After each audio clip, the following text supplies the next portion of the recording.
Hello everyone. Today I am having Archana ma'am from Thadomal Sahani Center of Management, Mumbai.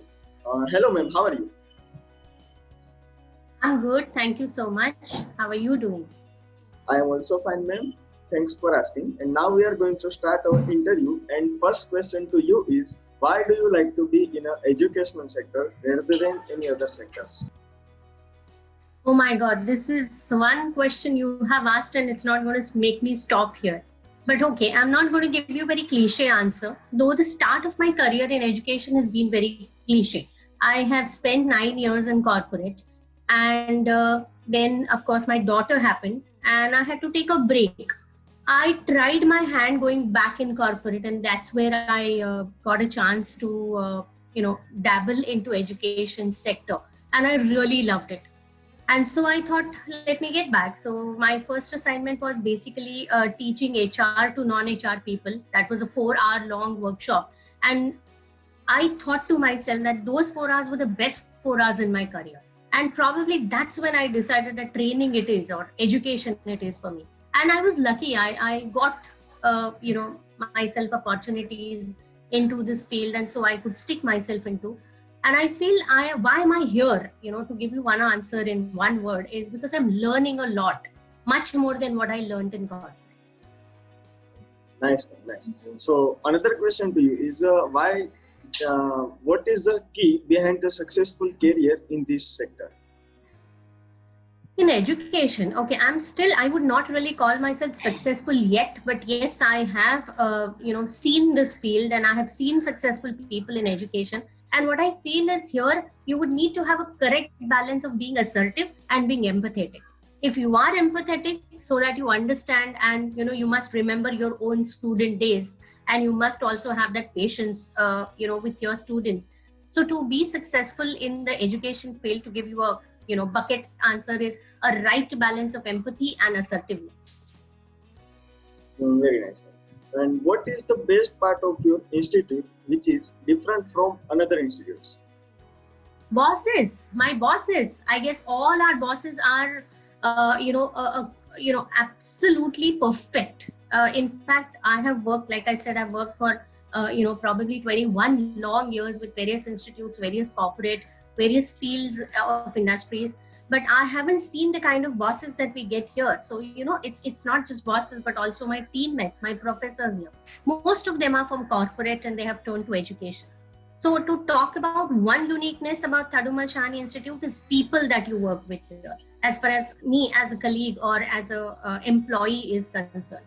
But otherwise, as an institute, we are giving the best mix to people of the foreign institution, yet with an Indian culture to offer, and a lot of activities to express students in various different ways, be it sports, be it arts, be it education, be it research, everything. So I guess a lot of uniques, not just one.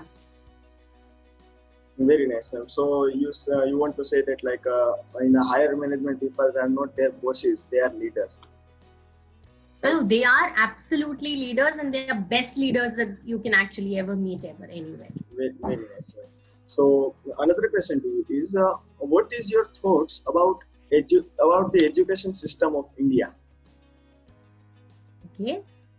Contrary to many, I feel education Indian system is one of the best in the globe, in the world, in fact, because we first of all we offer an option of education, in our vernacular languages. I think that's the best part that we have in India.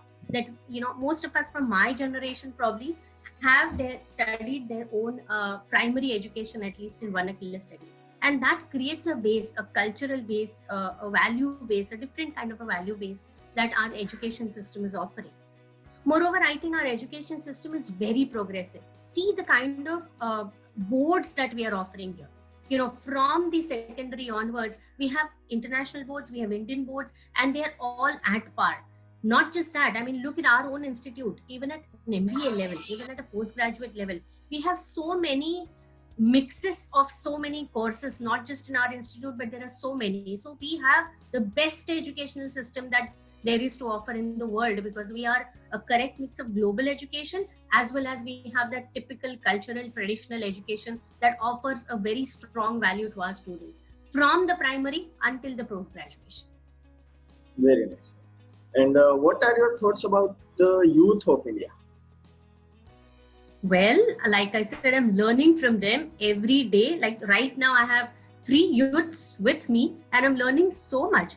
All the way from a complete, change into myself. That how should I look at the world? They have taught me, and I feel, our future is very bright because we have the kind of youth that we have. They're so clear in their thought process. I spend most of my time around in the youth, thanks to my profession and also probably a teenager that I have at home. And they have taught me to look at the world in a completely different manner. The shine that you see in my eyes is all thanks to the youth of our country. And thank you to all of you. As a part of youth of India, thank you so much, ma'am. And Yes, absolutely.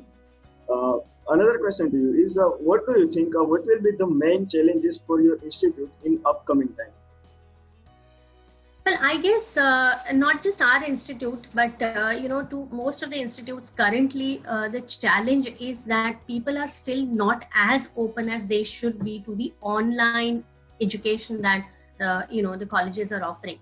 Most of the places I have seen that people are okay, their ongoing courses shifting to a complete online mode of teaching. But when it comes to taking new challenges or new admissions rather, they are a little skeptical about how will it go about online, etc. Moreover, also one typical challenge that I feel for our institute is people are still not sure of taking foreign education within India. In fact, we are the campus for Anglo-Ruskin University in Mumbai. And, we are offering a similar environment, out here. And people are still, they have to think a little, will it be valid in India, etc. They still have that unsurety in mind. And that's why probably that's one challenge. Otherwise, I guess I don't really see a challenge because we have a great team of counselors. We have a great marketing team.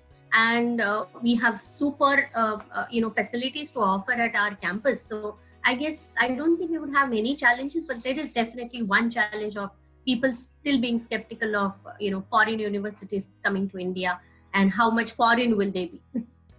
I think the next challenge is we need to change our orthodox mentality of Indian parents or Indian students. Probably, yeah, probably.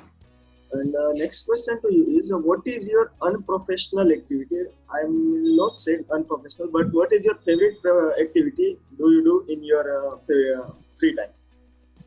Okay, if at all I have a free time ever, I like to paint.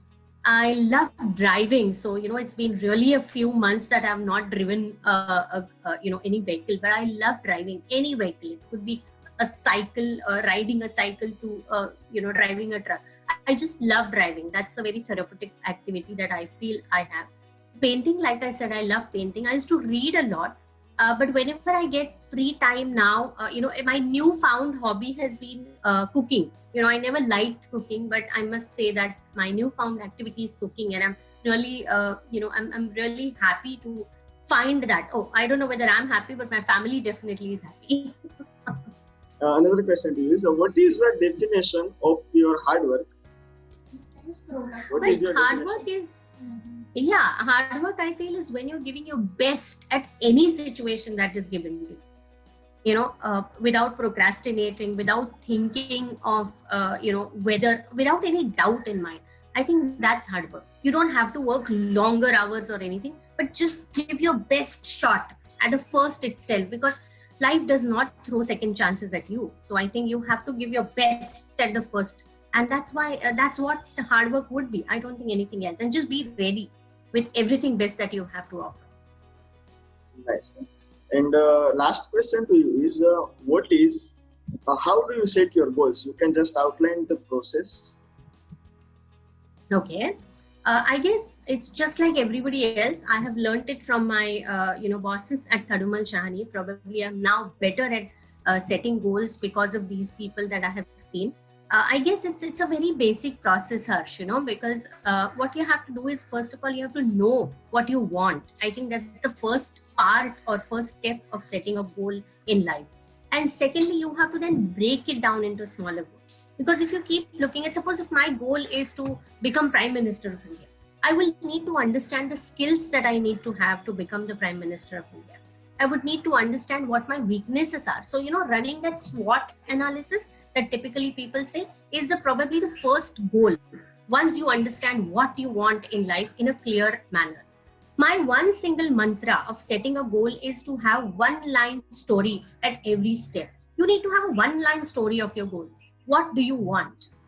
And after how many years? So there is a 5 W's and, 2 H's, what do you want?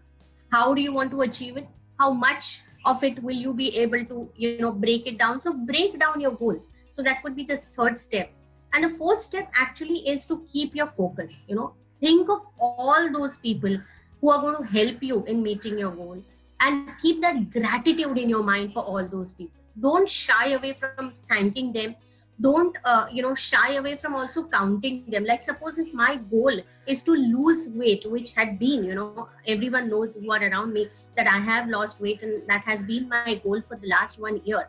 And I had to actually keep in mind who all are involved. All those people who are my family, who are my friends, who would not ridicule me for, not eating certain things. It looked like it is a show off when I started and I was not losing any weight. But then here I am today, and I have definitely reached my one goal. And remember, there's not just one goal in life. There are many goals, and you have to decide which one to set at what time in life. So prioritizing, definitely, deciding exactly what you want, breaking the goal down in smaller portions, and then meeting one after the other. And third thing, keep in mind all those people who are with you in the journey of meeting your goal, and keep that gratitude going. I think these are the four things that you must keep in mind when you have goal setting. That's how I do it.